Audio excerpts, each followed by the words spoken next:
Morning મિત્રો, ધોરણ 10 વિષય વિજ્ઞાન પ્રકરણ 3 ધાતુઓ અને અધાતુઓ. તો મિત્રો આજે આપણે આ લેક્ચરમાં ધાતુઓ અને અધાતુઓ એ એકબીજા સાથે કેવી રીતે પ્રક્રિયા કરે છે બરોબર એ આપણે જોવાનું છે. તો આ સાથે આપણે જે ઘરે યુઝ કરીએ છીએ મીઠું, એ મીઠું કઈ રીતે બને છે એ પણ આપણે જોવાનું છે. તો જોઈએ. તો આજનો ટોપિક છે ધાતુઓ અને અધાતુઓ કેવી રીતે પ્રક્રિયા કરે છે બરોબર. તો અહીંયા આપણે લખી દઈએ કે ધાતુઓ અને અધાતુઓ એકબીજા સાથે બરોબર એકબીજા સાથે કેવી રીતે પ્રક્રિયા કરે છે બરાબર. તો મિત્રો અહીંયા ધાતુઓ અને અધાતુઓ પ્રક્રિયાઓ કઈ રીતે કરે છે એ જાણવા માટે આપણે સૌથી પહેલાં અષ્ટકનો નિયમ ભણવો પડે બરાબર. આપણે ધોરણ 9માં અષ્ટકનો નિયમ ભણ્યા છીએ, તો એનું થોડું પુનરાવર્તન કરી લઈએ. અષ્ટકનો નિયમ શું છે? તો અષ્ટકનો નિયમ, જો કોઈ પરમાણુ હોય, આપણે થોડું એનું રિવિઝન કરી લઈએ. તો જો કોઈ પરમાણુ હોય બરાબર, આ ધારો કે પરમાણુ છે બરાબર, અને એની કક્ષાઓ પણ હોય છે અલગ અલગ બરાબર, આ રીતે જેમાં ઇલેક્ટ્રોન ભ્રમણ કરતા હોય છે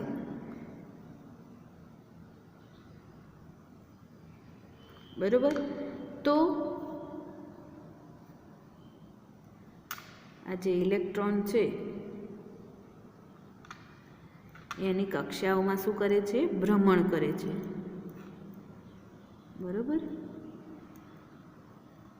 આ રીતે દરેક કક્ષાઓમાં ઇલેક્ટ્રોન ભ્રમણ કરતા હોય છે. ઓકે, આ છે એ શું છે? ઇલેક્ટ્રોન બરાબર. આખાને શું કહેવાય? પરમાણુ. અને એની બાહ્યતમ કક્ષા કહી શકાય બરાબર. એની બાહ્યતમ કક્ષામાં પણ ઇલેક્ટ્રોન ફરતા હોય છે. તો એ પરમાણુ કેવું વલણ ધરાવે છે? તો એની બાહ્યતમ કક્ષાની માં જે ઇલેક્ટ્રોન રહેલા છે એ મહત્તમ હોય, વધારેમાં વધારે હોય. એટલે કે પરમાણુ જે છે બાહ્યતમ કક્ષામાં ઇલેક્ટ્રોનને સ્ટેબલ થવા માટે કે સ્થાયી થવા માટે એની બાહ્યતમ કક્ષા ઇલેક્ટ્રોન વડે સંપૂર્ણ ભરાયેલી હોવી જોઈએ. એ પ્રકારનું વલણ એ ધરાવે છે બરાબર. તો કોઈ પરમાણુ પોતે સ્થાયી થવા માટે એટલે કે સ્ટેબલ થવા માટે એની બાહ્યતમ કક્ષા સંપૂર્ણ ભરેલી હોવી જોઈએ એવું વલણ ધરાવે છે. અને જ્યાં સુધી એ પરમાણુની બાહ્યતમ સંપૂર્ણ કક્ષા ભરાયેલી ન હોય ત્યાં સુધી એ સ્ટેબલ કે સ્થાયી રહી શકશે નહીં બરાબર. ધારો કે પરમાણુ છે તો એની બાહ્યતમ કક્ષામાં સંપૂર્ણ ઇલેક્ટ્રોન ભરાઈ ન જાય ત્યાં સુધી પરમાણુ જે છે એ સ્ટેબલ સ્થાયી રહી શકે નહીં બરાબર. જો અધૂરા ઇલેક્ટ્રોન હોય તો પરમાણુ સ્થાયી રહી શકે નહીં. જો સંપૂર્ણ ભરાઈ જાય તો જ પરમાણુ સ્ટેબલ કે સ્થાયી રહી શકે બરાબર. તો આનું એક ઉદાહરણ દ્વારા સમજીએ. ધારો કે સોડિયમ છે, સોડિયમનો પરમાણુ છે બરાબર. ધારો કે અહીંયા દોરું છું, આ એક સોડિયમનો પરમાણુ છે બરાબર. આ એની બાહ્યતમ કક્ષાઓ છે.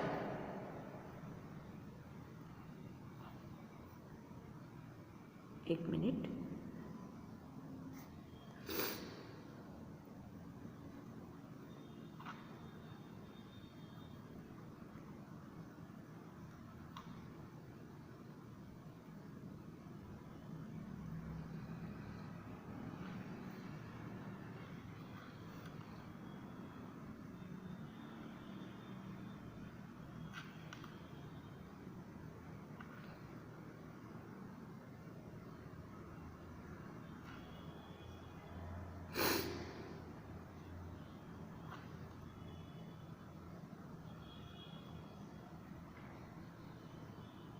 બરાબર, આ રીતે સોડિયમનો પરમાણુ છે અને એની બાહ્યતમ કક્ષાઓમાં ઇલેક્ટ્રોન ગોઠવાયેલા છે.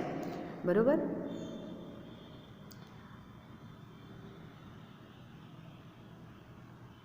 અને આપણે જાણીએ છીએ કે સોડિયમના પરમાણુમાં 11 પ્રોટોન આવેલા હોય છે અને 11 ઇલેક્ટ્રોન આવેલા હોય છે. બરાબર, 11 પ્રોટોન હોય છે અને 11 ઇલેક્ટ્રોન આવેલા હોય છે. એટલે કે કેન્દ્રમાં 11 પ્રોટોન હશે અને એની આસપાસ આવેલી કક્ષાઓમાં 11 ઇલેક્ટ્રોન હશે. બરાબર.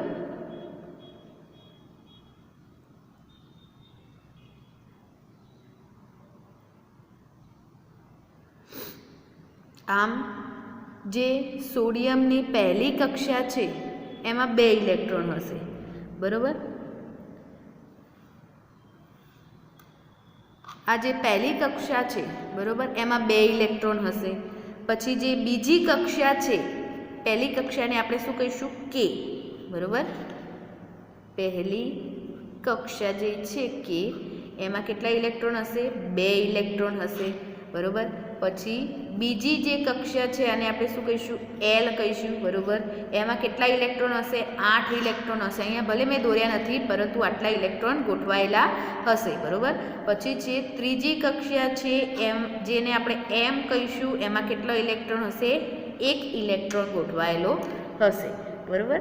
અને સોડિયમના જો આ પરમાણુને સ્થાયી થવું હશે તો એની જે બાહ્યતમ કક્ષા છે એ સંપૂર્ણ ભરી દેવી પડશે.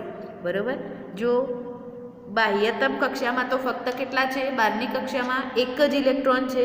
બરાબર. જો અષ્ટકના નિયમ પ્રમાણે જો સોડિયમના પરમાણુને સ્થાયી થવું હોય એટલે કે એની બાહ્યતમ કક્ષામાં 8 ઇલેક્ટ્રોન હોવા જોઈએ. બરાબર. ત્રીજી કક્ષામાં મિનિમમ કેટલા ઇલેક્ટ્રોન હોવા જોઈએ? 8 ઇલેક્ટ્રોન હોવા જોઈએ, તો જ એ બાહ્યતમ કક્ષાએ સંપૂર્ણ ભરાઈ ગઈ તેમ કહી શકાય.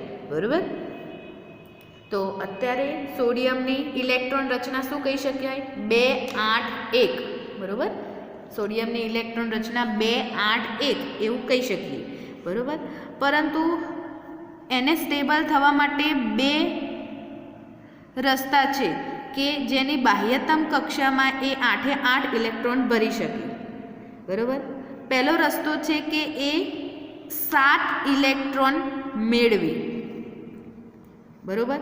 તો એની ઇલેક્ટ્રોન રચના શું થશે? 2 8 8. એટલે કે એની બાહ્યતમ કક્ષામાં 8 ઇલેક્ટ્રોન આવી જશે, એટલે કે એ સ્થાયી થઈ જશે. બરાબર. અને તે સ્ટેબલ થઈ જશે. બરાબર. અને ઉમદા વાયુ એટલે કે નિષ્ક્રિય વાયુઓ જેવી ઇલેક્ટ્રોન રચના એ હાસિલ કરી લેશે. બરાબર. હવે બીજો રસ્તો એ છે એની જોડે કે એની પાસે જે બાહ્યતમ કક્ષામાં 1 ઇલેક્ટ્રોન છે એ 1 ઇલેક્ટ્રોનનું દાન કરી દેશે. એટલે કે બીજા કોઈ પરમાણુને આપી દે. બરાબર. એટલે કે એની ઇલેક્ટ્રોન રચના થશે 2 અને 8. બરાબર. એટલે કે એની બાહ્યતમ કક્ષામાં કેટલા ઇલેક્ટ્રોન થઈ ગયા? 8 ઇલેક્ટ્રોન. બરાબર. અને અષ્ટકના નિયમ પ્રમાણે તો એની બાહ્યતમ કક્ષા સંપૂર્ણપણે ભરાઈ જશે. બરાબર. અને સંપૂર્ણપણે સ્થાયી બની જશે. બરાબર. પરંતુ મિત્રો તમે એવું વિચારો કે આ બંને રસ્તાઓ છે એમાંથી, એ બંને રસ્તાઓમાંથી સોડિયમના પરમાણુ માટે કયો રસ્તો સરળ પડશે? શું સોડિયમનો પરમાણુ 7 ઇલેક્ટ્રોન લઈને સ્થાયી થશે કે 1 ઇલેક્ટ્રોન આપીને સ્થાયી થશે? તો સોડિયમના પરમાણુ માટે સરળ રસ્તો એ છે કે એ 7 ઇલેક્ટ્રોન મેળવવાની જગ્યાએ એ 1 ઇલેક્ટ્રોનનું દાન કરી દેશે. બરાબર. 1 ઇલેક્ટ્રોન બીજા પરમાણુને આપી દેશે. બરાબર. જો ઇલેક્ટ્રોનનું 1 ઇલેક્ટ્રોનનું દાન કરી દેશે તો એની ઇલેક્ટ્રોન રચના શું થશે? 2 8 અને એની બાહ્યતમ કક્ષા સંપૂર્ણ ભરાઈ જશે અને ઉમદા વાયુ એટલે કે નિયોન નિષ્ક્રિય વાયુ જેવું બંધારણ એ હાસિલ કરી લેશે. બરાબર. એટલે કે એ સ્ટેબલ સ્થાયી થઈ શકે છે. બરાબર. અને એનું બંધારણ કે કયા પરમાણુ? તો નિયોન જેવું બંધારણ થશે. અને નિયોન એ કેવું છે? ઉમદા વાયુ છે. બરાબર. તો અહીંયા જોઈએ કે જે સોડિયમ જે છે એ સોડિયમ એ એક ઇલેક્ટ્રોનનું દાન કરી દે છે. પહેલાં એની ઇલેક્ટ્રોન રચના હતી 2 8 1, બરાબર. એક ઇલેક્ટ્રોનનું દાન કરી દે છે એટલે શું થશે? 2 અને 8, બરાબર. ઇલેક્ટ્રોનનું એક શું કરી દે છે? બીજા કોઈ પરમાણુને આપી દે છે, બરાબર. હવે સોડિયમ છે એ એક ઇલેક્ટ્રોનનું દાન કરી દે છે એટલે કે એની પાસે પહેલાં 11 પ્રોટોન અને 11 ઇલેક્ટ્રોન હતા, બરાબર. હવે એક ઇલેક્ટ્રોનનું દાન કરી દે છે એટલે એની પાસે કેટલા રહેશે? 11 પ્રોટોન અને 10 ઇલેક્ટ્રોન વધ્યા, બરાબર. એક ઇલેક્ટ્રોનનું અહીંથી દાન કરી દે છે એટલે એની પાસે શું વધ્યું? 11 પ્રોટોન અને 10 ઇલેક્ટ્રોન વધ્યા, બરાબર. તો એનો અર્થ શું થયો? કે એની પાસે એક પ્રોટોન એટલે કે એક ધન વીજભાર વધારે છે, બરાબર. એટલે કે એક ઇલેક્ટ્રોનનું દાન કરી દે છે એટલે કે એક સોડિયમ પરમાણુ ઉપર એક ધન વીજભાર આવી જાય છે, બરાબર. એટલે કે સોડિયમ એકલો નથી રહેતો પણ કેવું રહે છે? સોડિયમ ધન આયન બની જાય છે, બરાબર. તેવી જ રીતે આપણે ક્લોરીનના પરમાણુ વિશે વાત કરી લઈએ. જેમ સોડિયમનો પરમાણુ જોયો એમ ક્લોરીનના પરમાણુની વાત કરીએ તો જો અહીંયા ક્લોરીનનો પરમાણુ દર્શાવ્યો છે એટલે કે એમાં જે પરમાણવીય ક્રમાંક છે, પરમાણવીય ક્રમાંક ક્લોરીનનો શું છે? 17, બરાબર. એટલે કે એમાં 17 પ્રોટોન અને 17 ઇલેક્ટ્રોન આવેલા હોય છે, બરાબર. એટલે કે અહીંયા તમે જોઈ શકો છો કે ક્લોરીનની જે પહેલી કક્ષા છે એમાં 2 ઇલેક્ટ્રોન છે, બરાબર. પહેલી કક્ષા એટલે કે કે એમાં 2 ઇલેક્ટ્રોન આવેલા છે, બરાબર. પછી બીજી કક્ષા છે જેને આપણે એલ કહીએ છીએ એમાં 8 ઇલેક્ટ્રોન આવેલા છે, બરાબર. ત્રીજી કક્ષા છે જેને આપણે એમ કહીએ છીએ એને આવેલા છે 7 ઇલેક્ટ્રોન એમાં આવેલા છે, બરાબર. હવે વિચારો કે નિયમ પ્રમાણે ક્લોરીનની બાહ્યતમ કક્ષા છે જો એને સંપૂર્ણ ભરવી હોય તો એને શું કરવું જોઈએ? તો આ ક્લોરીન છે તો ક્લોરીન પાસે પણ 2 રસ્તા છે. એની અત્યારે બાહ્યતમ કક્ષા છે એની 2 8 7, બરાબર. એની ઇલેક્ટ્રોન રચના છે 2 8 7. એની પાસે પણ 2 રસ્તા છે કે એની બાહ્યતમ કક્ષામાં કેટલા ઇલેક્ટ્રોન છે? 7 ઇલેક્ટ્રોન. એ 7 ઇલેક્ટ્રોનનું દાન કરે, બરાબર.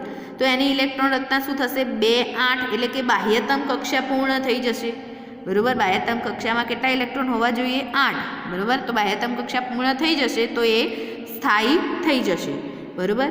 પરંતુ એની પાસે બીજો પણ રસ્તો છે કે એક ઇલેક્ટ્રોન મેળવી લે, બરાબર. તો એની ઇલેક્ટ્રોન રચના શું થઈ જશે? 2 8 8, બરાબર. તો એ પણ અષ્ટકના નિયમ પ્રમાણે સ્થાયી થઈ જશે કારણ કે એની બાહ્યતમ કક્ષામાં 8 ઇલેક્ટ્રોન પૂર્ણ થઈ ગયા છે, બરાબર. તો જ્યારે એની ઇલેક્ટ્રોન રચના જ્યારે 2 8 8 થશે ત્યારે એ આર્ગોન જેવું બંધારણ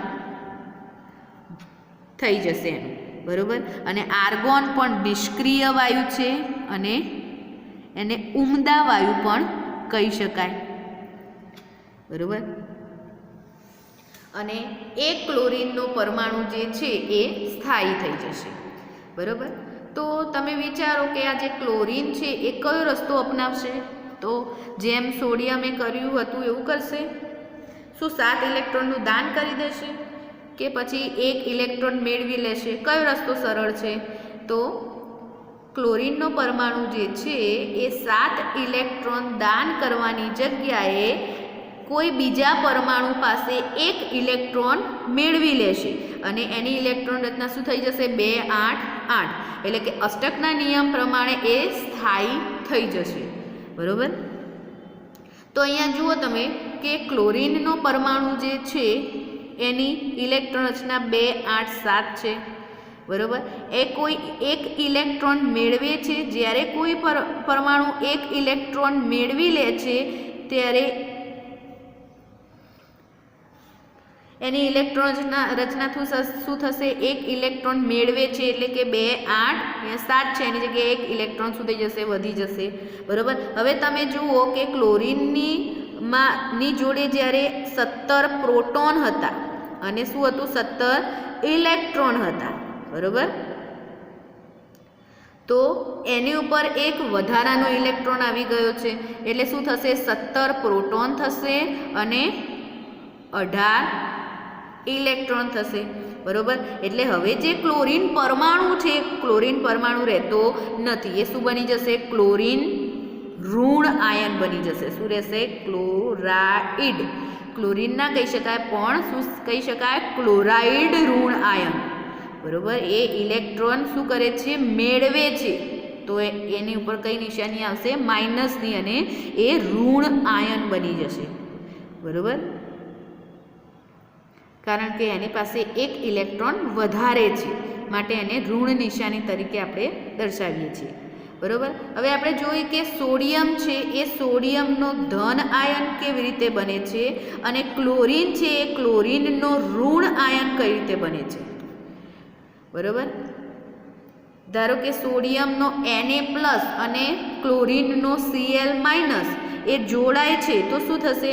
તો સોડિયમનો ધન આયન એટલે કે પ્લસ અને Cl નો માઇનસ એટલે કે ઋણ આયન, આ બંને વિરુદ્ધ વીજભાર ધરાવતા હોવાથી એ એકબીજા સાથે આકર્ષાય છે. ફરીથી સોડિયમનો શું છે? ધન આયન છે, અને ક્લોરીનનો શું છે? ઋણ આયન છે. આ બંને એકબીજાના કેવા હોય છે? પ્લસ માઇનસ વિરુદ્ધ હોય છે, બરોબર. વિરુદ્ધ હોવાના કારણે એ એકબીજા સાથે શું થાય છે?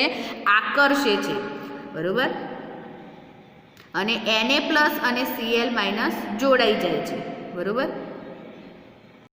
અને અહીંયા એક પ્રકારનું એટલું પ્રબળ આકર્ષણ બળ બને છે કે જેથી Na+ અને Cl- જોડાઈને સમુચ્ચય બનાવી દે છે, એટલે કે એક સમૂહ બનાવી દે છે, બરોબર. આમ સોડિયમ એટલે કે Na+ અને Cl- જોડાવાથી NaCl બનાવી દે છે, જેને આપણે મીઠું કે સોડિયમ ક્લોરાઇડ કહીએ છીએ, બરોબર.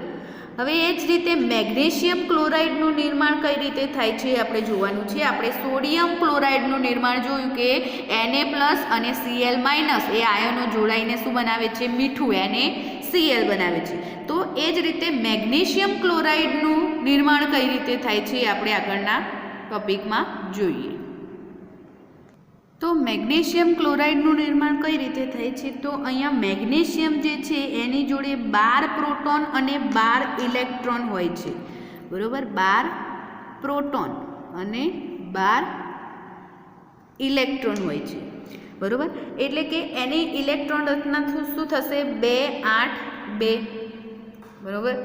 એટલે કે મેગ્નેશિયમ શું કરશે? તો મેગ્નેશિયમ જે છે એની બાહ્યતમ કક્ષામાં 2 ઇલેક્ટ્રોન જે રહેલા છે એનું શું કરી દેશે? દાન કરી દેશે, બરોબર.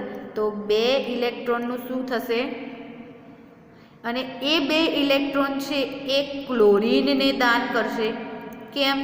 કારણ કે અહીંયા મેગ્નેશિયમ ક્લોરાઇડનું નિર્માણ આપણે કરાવવાનું છે, બરોબર. તો એ ક્લોરીનને દાન કરશે, અને ક્લોરીનને પણ બાહ્યતમ કક્ષા પૂર્ણ કરવા માટે 2 આયનો જોઈતા હશે, બરોબર. તો એ 2 ઇલેક્ટ્રોનના આયનો જે છે 2 ઇલેક્ટ્રોન એ લઈ લેશે, અને મેગ્નેશિયમ શું કરશે? બાહ્યતમ કક્ષામાં 2 ઇલેક્ટ્રોનનું શું કરી દેશે? દાન કરી દેશે ક્લોરીનને, બરોબર. એટલે કે અને જો આ 2 ઇલેક્ટ્રોનનું એ દાન કરે છે એટલે કે Mg એ આયન બની જાય છે, બરાબર. પરંતુ 2 ઇલેક્ટ્રોનનું દાન કરે છે એટલે Mg+2 આયન બને છે, બરાબર. તો મિત્રો ક્લોરીનની તો આપણે હમણાં જ વાત કરી કે ક્લોરીન છે એની ઇલેક્ટ્રોન રચના શું છે? 2 8 7 છે ક્લોરીનની, બરોબર. હવે એટલે એ ઇલેક્ટ્રોન શું કરે છે? એક ઇલેક્ટ્રોન સ્વીકારે છે, બરોબર.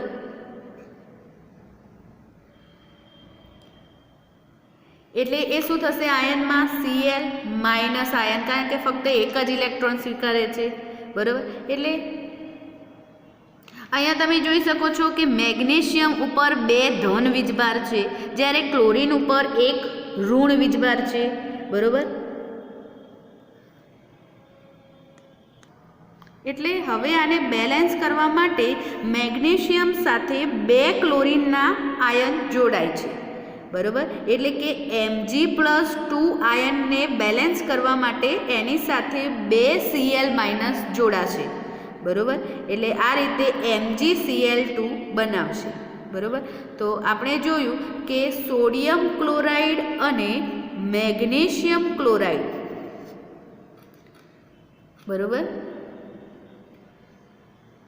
એટલે કે NaCl અને MgCl2 એ બેમાં જે ધાતુ આયન છે, બરોબર, એ બેમાં જે ધાતુ આયન છે એ અધાતુ આયનને ઇલેક્ટ્રોનનું દાન કરે છે, બરોબર. NaCl અને MgCl2માં જે ધાતુ આયનો છે એ ધાતુ આયન અધાતુ આયનોને ઇલેક્ટ્રોનનું દાન કરે છે, બરોબર. અને ત્યારે એ ધન આયન અને ઋણ આયનો વચ્ચે પ્રબળ આકર્ષણ થાય છે અને આ પ્રબળ આકર્ષણને કારણે આ સંયોજનોનું નિર્માણ થાય છે, બરોબર. આ સંયોજનોને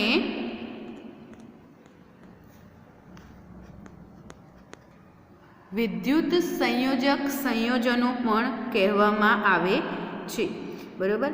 અહીંયા ધન આયનો અને ઋણ આયનો એકબીજા સાથે જોડાવાથી આ જે સંયોજનો બનાવે છે એને આયનીય સંયોજનો પણ કહેવામાં આવે છે. તો ચલો આયનીય સંયોજનોના ગુણધર્મો જોઈએ, બરોબર. તો સૌથી પહેલો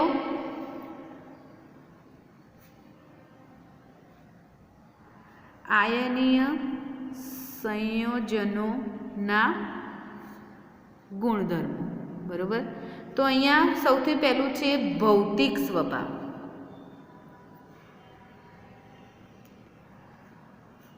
ભૌતિક સ્વભાવ, બરોબર.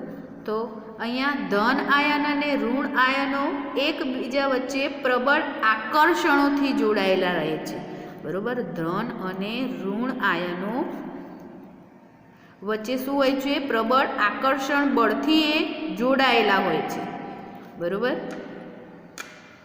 અને એના લીધે એ થોડાક ઘન અને થોડાક સખત હોય છે, બરોબર. એટલે એ કેવા હોય છે? થોડા ઘન અને થોડા સખત હોય છે, બરોબર. એટલે કે ધન આયન અને ઋણ આયનોનું આકર્ષણ બળ એટલું પ્રબળ હોય છે કે જેના લીધે આ જે સંયોજનો છે એ સખત થઈ જાય છે, બરોબર. પરંતુ મિત્રો આ જે સંયોજનો છે એ કેટલાક બરડ પણ છે, બરોબર. એટલે કે કેટલાક સંયોજનો કેવા હોય છે? બરડ પણ હોય છે. એટલે કે કેટલાક સંયોજનો પર જો દબાણ આપવામાં આવે તો આ સંયોજનો તૂટી પણ જાય છે, બરોબર. હવે જોઈએ કે ગલન બિંદુ અને ઉત્કલન બિંદુ, બરોબર. આગળ જોઈએ ગલન બિંદુ અને ઉત્કલન બિંદુ, બરોબર. તો મિત્રો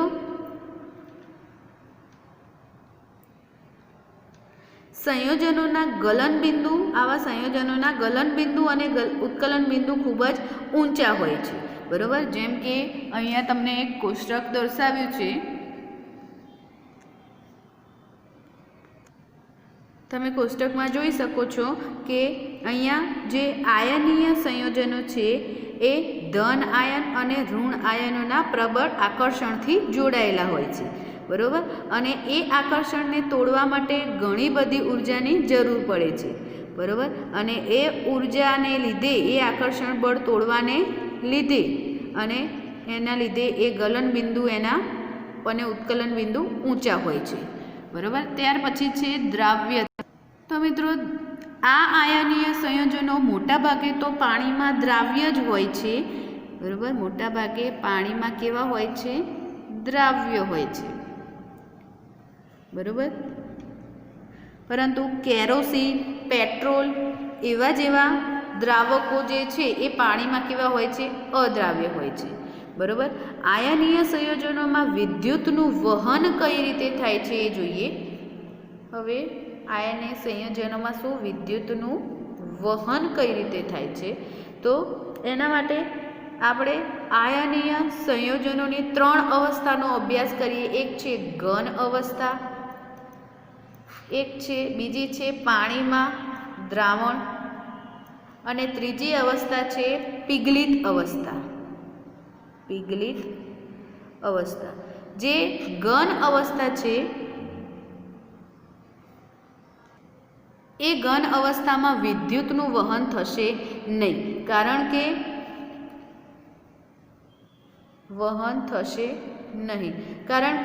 એ ઘન અવસ્થામાં જે ધન આયન અને ઋણ આયનો હોય છે એ વધારે ગીચતાથી જોડાયેલા હોય છે. એટલે કે ધન આયનો ઋણ આયનો મુક્ત રીતે ગતિ કરી શકતા નથી, બરાબર, કે સ્થાનાંતર કરી શકતા નથી. એટલે કે આયનો જે છે એનું હલનચલન થઈ શકતું નથી, બરાબર. અને વિદ્યુતનું જો વહન કરવું હોય તો એને આયનોનું ગતિ કરવું, આયનોનું સ્થાનાંતર થવું એ જરૂરી છે, બરાબર, જે ઘન અવસ્થામાં જોવા મળતી નથી. એટલે ઘન અવસ્થામાં વિદ્યુતનું વહન થતું નથી, બરાબર. બીજું જોઈએ કે પાણીમાં દ્રાવણ. તો જ્યારે આયનીય પદાર્થોનું પાણીમાં દ્રાવણ બનાવવાનું હોય છે ત્યારે એના જે આયનો છે એ આયનો એના વિદ્યુતના વહન માટે જવાબદાર છે, બરાબર. એટલે કે એમાં આયનો ગતિ કરી શકે છે, અને ગતિ કરવાને લીધે એમાં વિદ્યુતનું વહન થઈ શકે છે, બરાબર. આયનો ગતિ કરી શકે છે અને એના લીધે એમાં વિદ્યુતનું વહન થઈ શકે છે, બરાબર. ત્રીજી અવસ્થા છે પીગલિત અવસ્થા.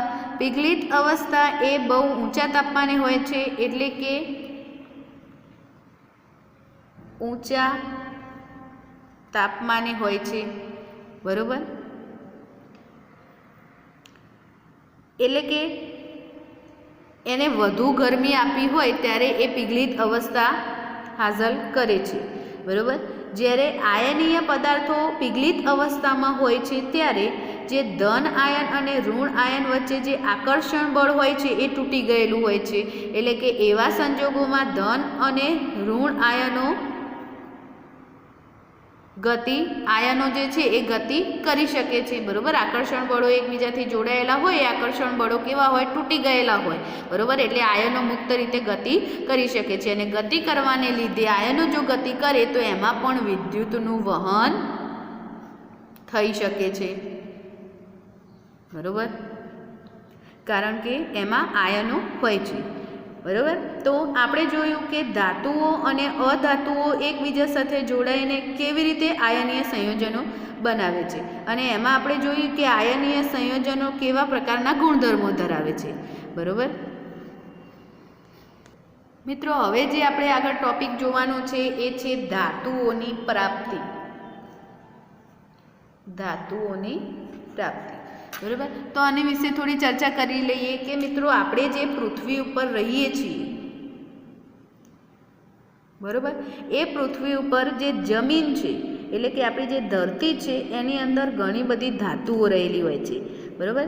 જે પૃથ્વીનો પોપડો છે, જેને આપણે પૃથ્વીનું ભૂપૃષ્ઠ કહીએ છીએ, બરાબર, એમાંથી ઘણી બધી ધાતુઓ આપણને મળી આવે છે, બરાબર. એટલે કે આપણી પૃથ્વીની જે ભૂપૃષ્ઠ છે એ આ ધાતુઓનો સ્ત્રોત છે, બરાબર. આ ઉપરાંત આપણે ઘણા બધા કેટલાક સંયોજનો બનાવીએ છીએ, જેમ છે સોડિયમ ક્લોરાઇડ, મેગ્નેશિયમ ક્લોરાઇડ અને બીજા બધા ઘણા અગત્યના ક્ષારો આપણે બનાવીએ છીએ, બરાબર.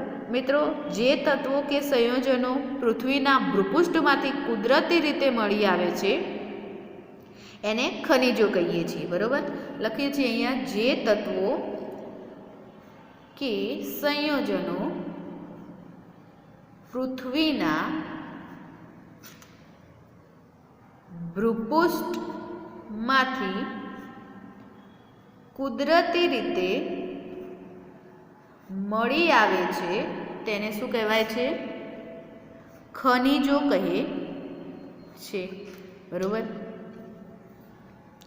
ભૂપૃષ્ઠ એટલે કે એની જમીન, એ જમીનમાંથી આપણને ઘણા બધા સંયોજનો ધાતુઓ મળે છે, બરાબર, જે ખનિજો સ્વરૂપે હોય છે. આ ઉપરાંત કોઈ ચોક્કસ જગ્યાએથી કોઈ ચોક્કસ ધાતુ વધુ પ્રમાણમાં મળી રહે તો આપણે ત્યાંથી ખાડો ખોલીને એ ધાતુને આપણે બહાર કાઢીએ છીએ, બરાબર. એને કાચી ધાતુ અથવા અયસ્ક કહેવામાં આવે છે. શું કહેવામાં આવે છે? એને કાચી ધાતુ અથવા અયસ્ક કહેવામાં આવે છે, બરાબર. ચલો હવે જોઈએ ધાતુઓનું નિષ્કર્ષણ, બરાબર.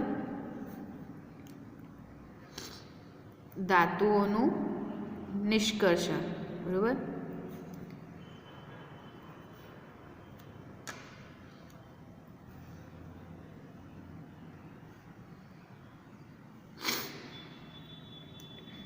તો ધાતુઓનું નિષ્કર્ષણ એમાં મિત્રો પૃથ્વીના ભૂપૃષ્ઠમાંથી એટલે કે જમીનમાંથી અમુક ધાતુઓ મુક્ત સ્વરૂપે મળી આવે છે, તો અમુક ધાતુ સંયોજન સ્વરૂપે મળી આવે છે, બરાબર. આપણે સક્રિયતા શ્રેણી ભણી ચૂક્યા છીએ, બરાબર, કે સક્રિયતા શ્રેણીમાં અમુક ધાતુઓ વધુ સક્રિય ધાતુ છે, અમુક મધ્યમ સક્રિય છે અને અમુક જરા પણ સક્રિય નથી, બરાબર. તો મિત્રો આ સક્રિયતા શ્રેણીના આધારે આપણે એક પ્રશ્ન વિચારીએ કે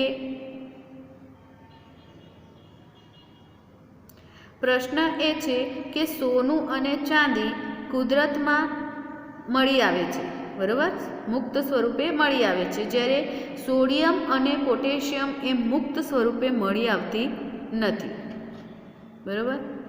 એ કોઈના કોઈ સ્વરૂપે સંયોજન સ્વરૂપે મળી આવે છે. આનું કારણ શું છે તો એ આપણે થોડી માહિતી મેળવીને પછી જોઈશું, બરાબર. તો આપણે વાત કરતા હતા કે ધાતુઓના નિષ્કર્ષણની. સક્રિયતા શ્રેણીમાં આપણે જોયું કે અમુક ધાતુઓ વધુ સક્રિય છે, અમુક ધાતુ ઓછી સક્રિય છે અને અમુક ધાતુ સહેજ પણ સક્રિય નથી, બરાબર. તો કોપર અને સિલ્વર જેવી ધાતુઓ છે એ સલ્ફાઇડ કે ઓક્સાઇડના સ્વરૂપે મળી આવે છે, બરાબર. જ્યારે ઝીંક છે, આયર્ન છે, લેડ છે જે મધ્યમ સક્રિય છે, બરાબર, એ ઓક્સાઇડ સ્વરૂપે, સલ્ફાઇડ સ્વરૂપે કે કાર્બોનેટ સ્વરૂપે મળી આવે છે. અને બરાબર અહીંયા જોઈએ જે કોપર અને